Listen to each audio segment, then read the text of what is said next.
Hello, welcome for the another session. Okay. Today we are going to look at nuclear chemistry. Okay, nuclear chemistry. We finished atomic structure, and we are looking at nuclear chemistry now. In the nuclear chemistry part, before we go into nuclear chemistry, we have to understand one thing: what are chemical reaction? Okay, chemical reactions occur if you look at nucleus and the electrons go around.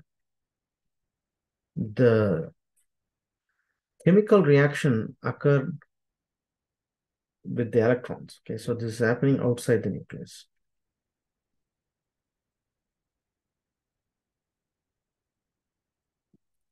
But the nuclear reaction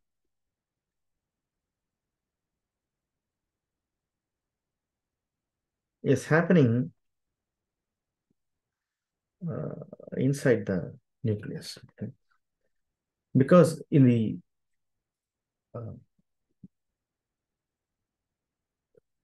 the chemical reaction, the reaction can be two types. Okay, one type we call the exothermic reaction. Exothermic means the heat is released. Exo means exit. Heat is released. Or we call the endothermic reaction, where heat is added. But in nuclear reaction, several things happen. Okay, so in nuclear reaction, something uh, totally different. Here we have a radioactive decay happens.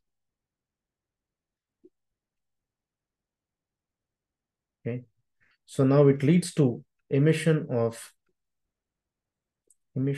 particles. Okay, and electromagnetic radiation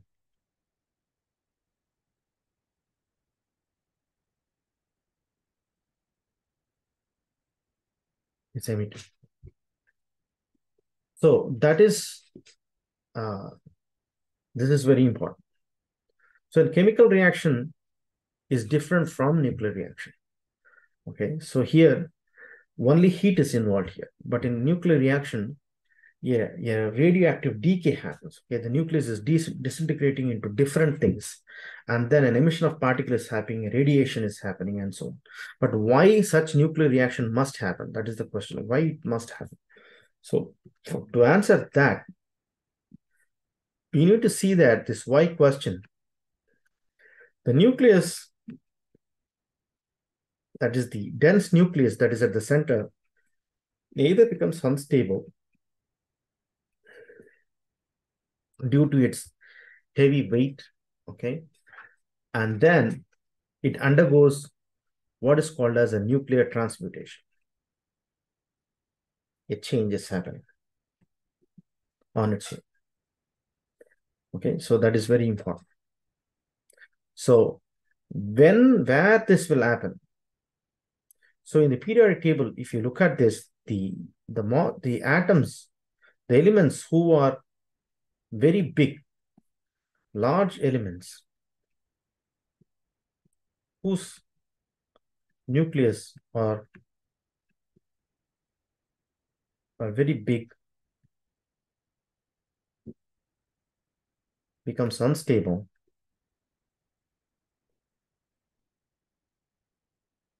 You see this reaction more often rather than smaller one comparatively. So that is the first part. The second part is, what are the types of particles that we are talking about?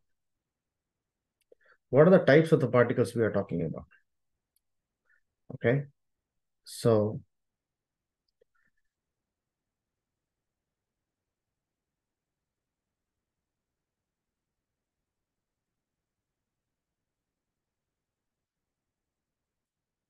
the types of particles we are talking about is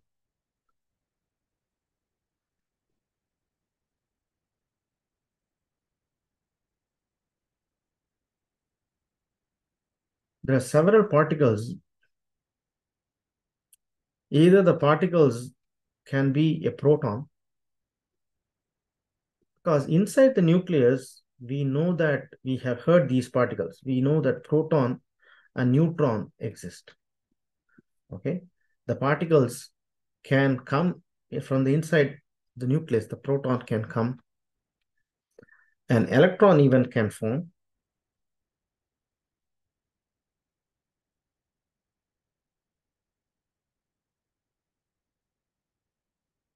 Or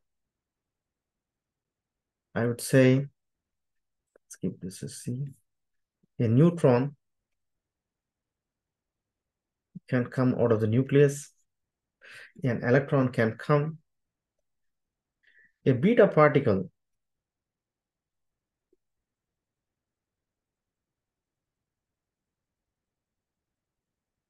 which looks very similar to electron. Okay, so but this beta particle is coming inside the nucleus, but this guy is outside the nucleus. So this whole thing, the whole thing get destabilized, and the whole atom can emit all these things. An alpha particle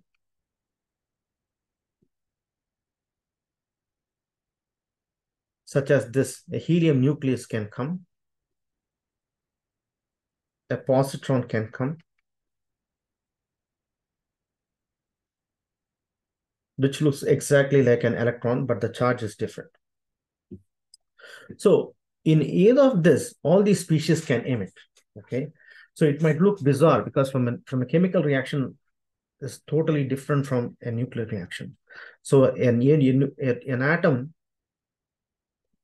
can destabilize and can throw out any particle such as this and form a different species.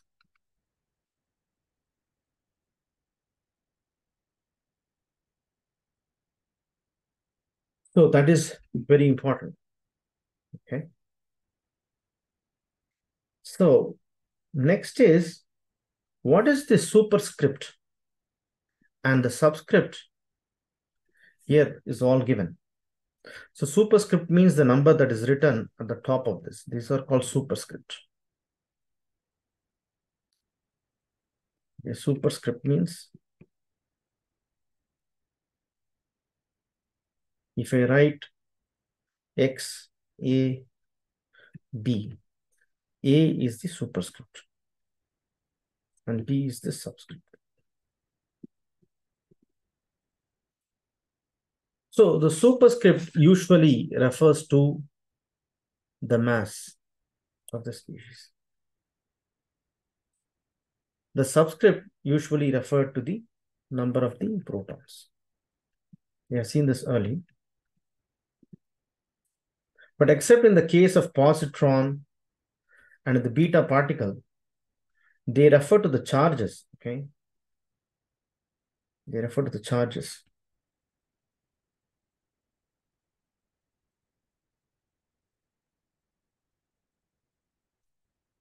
Okay, so we should know that. And when you have these kind of classes, you have to take notes, okay? Just not listen, because if you just listen, then you are going to forget all this.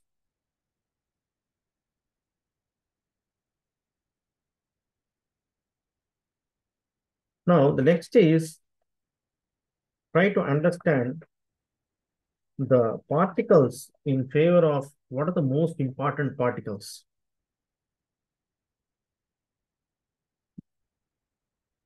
I have shown you many things, but the most important particles are the three of them: alpha, beta, and the gamma particle.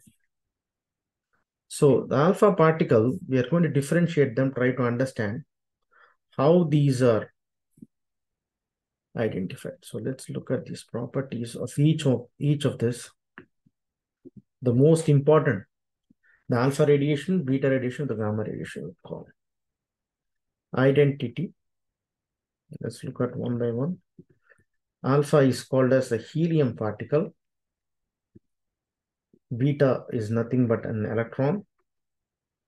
And gamma is nothing but a gamma photon. That's nothing but a radiation. Okay? what is the symbol for helium? The helium symbol is helium is He24 is the symbol. The electron is represented by E minus 1, 0. And for gamma, the symbol is gamma. The charge is +2, is -1 and 0. And what is the mass of each of them? The helium is large and heavy. The electron, we know it's very small. And the gamma radiation does not have any mass at all. It's very light. What is the power, the penetrating ability of them? Ability of these guys. So if the alpha radiation is coming, you can stop with a sheet of paper. Here, you can stop with an aluminum foil. Here, you can stop only with a thick sheet of lead. So what is the meaning of these guys? So basically, alpha radiation or the gamma radiation, it is very strong radiation. Okay, so it can very penetrate. Okay, it's very powerful. Okay, so we can have so many examples in each one of them. Let's look at an example. So let's take ruthenium.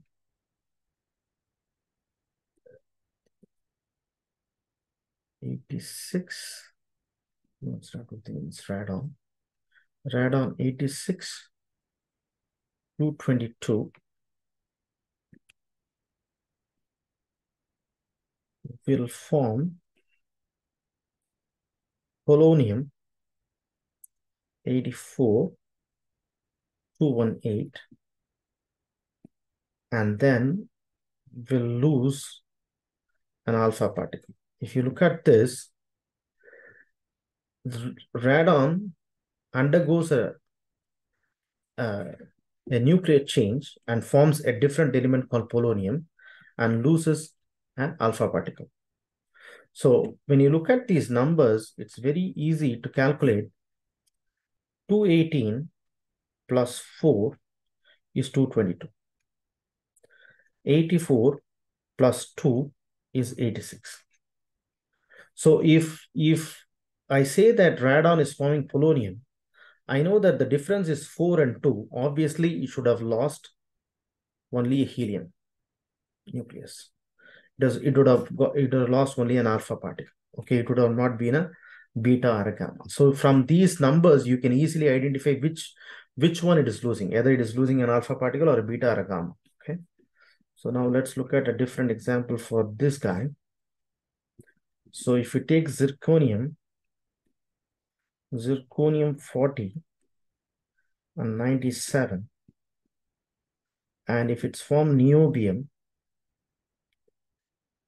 and then 97, and then we know that 97 to 97 there is no change, but 40 to 41, the difference to make 41 to 40, I should have -1 here. So the -1 is nothing but an electron with a 0. So if you look at this, once again, 97 plus 0 is 97. 41 minus 1 is 40. So I know that if zirconium becomes niobium, it has lost only an electron. It is not losing helium. Okay, so that you know.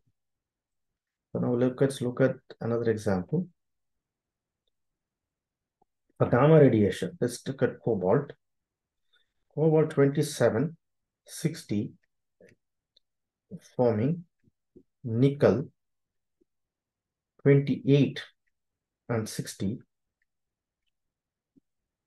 plus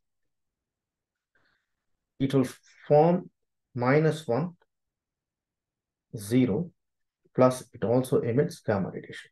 So if there is a gamma radiation, we have to tell, they will eventually tell you. Okay, you can predict this. It's obvious that it is losing an electron, a beta radiation, and also a gamma radiation.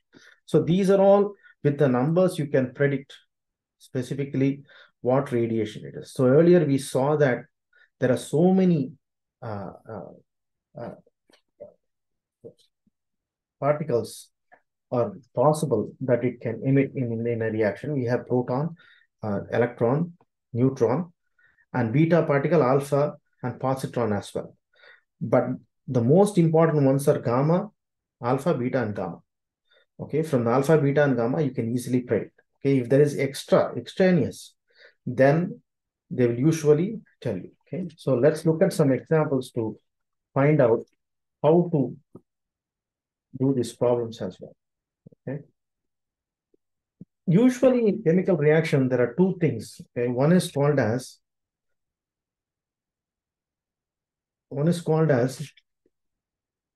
the nuclear fission and nuclear fusion. Nuclear fusion and nuclear fission.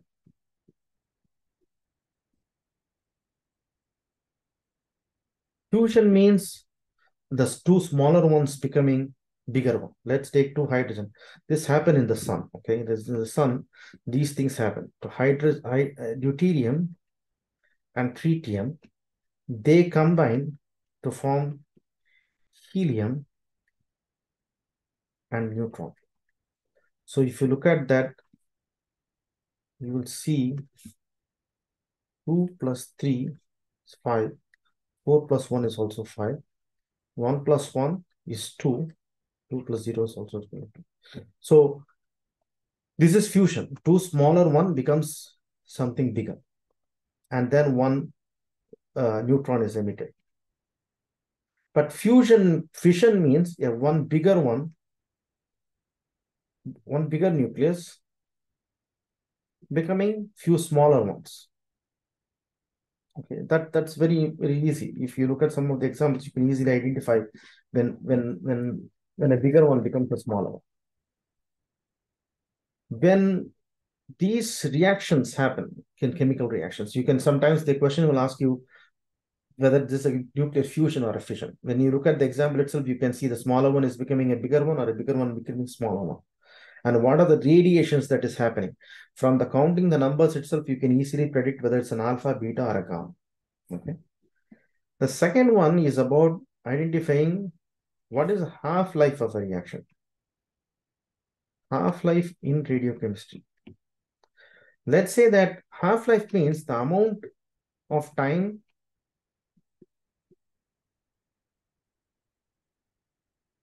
taken for a substance or the substance to reduce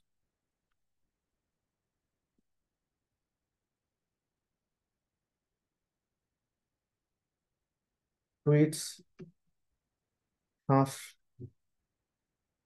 of its amount. Let's say that I have 100 gram.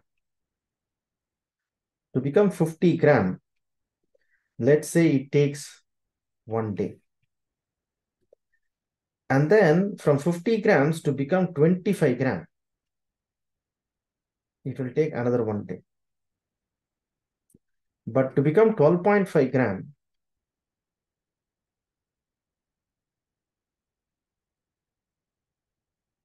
it will take another 1 day. To become 6.25 gram, it will take another 1 day. But eventually, when this will be over, infinity, it will never be over. So it is going to take ever. Okay, this process will take ever because this 100 will become 50, 25, 12.5, 6.25, and it will reduce to half and half and half, and this will go in decimals also. Okay, so it will go on forever. Okay, so the half-life will go forever, but you have to always remember this is not becoming like this. This is not 100 is becoming 50 and 50 is not becoming 0. Okay, 100 is becoming 50, 50 is becoming 25, and 25 is becoming 12.5. And 12.5 is becoming half of that, half of that, half of that. Okay, that is important. Now let's look at a couple of examples before we finish this nuclear chemistry. So let's take example. Something is given here. Technetium 43 and 100 is forming niobium 4196. And then it is given, it is forming CBE. So he's asking what is ABC. So how to find that? So now do the same calculation as I told you earlier. Here there is 43 and here is 41. 41 plus 2 will become 43. So B must be 2. So 100, here 96.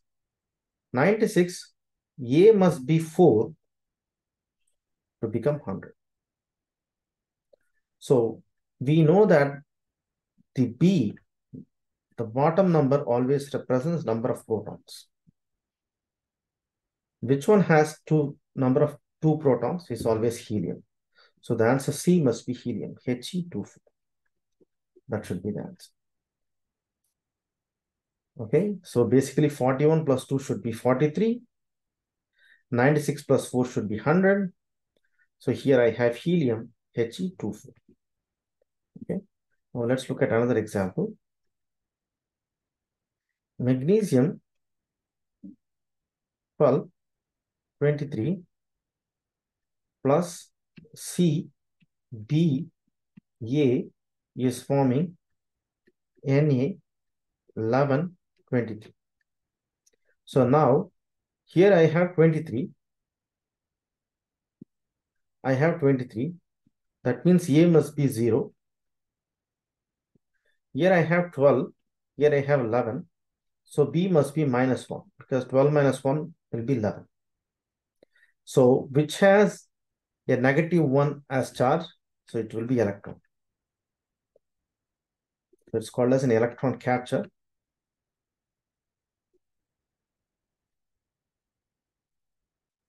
So magnesium captures an electron to form sodium. So as I told you, there are several radiations. Either something can go inside or come out, but you should know all these processes. Okay, so whenever you understand these things, better reading is reading book. Reading a book is simultaneously is very important. Okay, then only you will remember all these things. Okay, and practicing problems.